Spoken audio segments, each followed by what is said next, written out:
अरे किसी और अच्छे को लाओ, भाजपा में भी पढ़े लिखे हैं, मैं ये नहीं कह रहा सारे गंवार लुटेरे हैं, कोई तो होगा अच्छा, उसको लाइए, वही तो हम कह रहे हैं, कोई ढंग का एक और व्यक्ति लाइए, शिक्षा मंत्री बनाइए, हम नहीं कह रहे सरकार बदलो, लेकिन अगर आप बढ़ जाएंगे तो इस देश का युवा आपको सत्ता से उखाड़ फेंकेगा।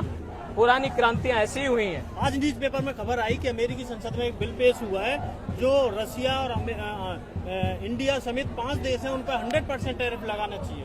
देखिए, जिस देश का शासक, जिस देश का प्रधानमंत्री अमेरिका से ऑर्डर लेके तेल लेता हो और मेडल लेने के लिए भाग जाता हो और ट्रम्प के सामने भीगी बिल्ली बनके पट्टे में जो है दम हिलाता हो, दुम हिलाता हो कुत्ते की तरह, वो विश्व गुरु कहलाने लायक नहीं है। ये हमारे देश का बहुत काला अध्याय है। ये दुर्भाग्यपूर्ण है कि ऐसा निकम्मा आदमी हमारे देश को लीड कर रहा है। ऐसा निकम्मा आदमी इस देश का गृह मंत्री है जो खुद अपने गृह राज्य गुजरात में रहने लायक नहीं था।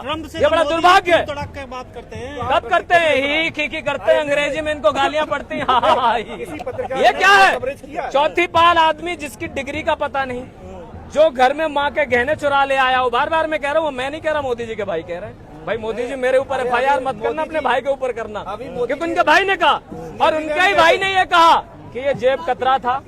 बड़नगर में ये क्या करता था, जब चाय पीने लोग आते थे तो उनकी जेबें काटता था। आज देश की जेब काट रहा है, आज युवाओं की जेब काट रहा है, किसानों की जेब काट रहा है, व्यापारियों की जेब काट रहा है, और एक ही अदानी का पेट भरने में लगा है। अदानी को सब कुछ तो बेच दिया, रेल भेल तेल सेल सब कुछ बेच दिया, पानी हवा सब कुछ बेच दिया। तो अब अदानी एक मालिक बन बैठा है। आपने देखा किस तरीके से कंपनियों पर छापे मारे जाते हैं। तीसरे दिन अदानी इसको टेक ओवर कर लेता है। ये मजाक चल रहा है, ये कोई पिक्चर चल रही है जिसमें आप जो है गुंडागर्दी, गुंडे भेज दिए और वहां से जो पैसे ले लिए। ये क्या चल रहा है? ये वसूली चल रही है। तो ये सरकार नहीं है, ये निकम्मों की वसूली गैंग है। और अब युवाओं को सड़क पर उतरना पड़ेगा। युवाओं, घर में मत बैठो।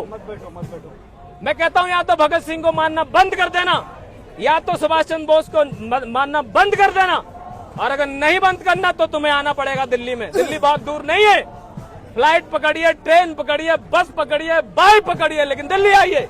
और सोनम वांगचुक जी के लिए मत आइए, मत आइए अभिजीत दिपके के लिए, अपने लिए आइए, अपने घर के बच्चों के लिए आइए, और आइए उसके लिए ताकि आपकी अंतरात्मा ये कह सके कि हम लड़े थे। अंजाम कुछ भी हो, अंजाम की परवाह मत करिए। भगवान कृष्ण ने क्या कहा है गीता में? कर्म कीजिए, फल की इच्छा मत कीजिए। तो कर्म तो करिए। तो दिल्ली आइए, दिल्ली कूच करिए। दिमाग में अभी दिल्ली दिल्ली दिल्ली। और जितने यहाँ लोग खड़े हैं, आप सभी लोग वीडियोस बनाइए, सर्कुलेट करिए, क्योंकि जो मीडिया के हम सहारे बैठे हैं वो तो मोदी जी को आम खिला रही है, वो तो मोदी जी को ये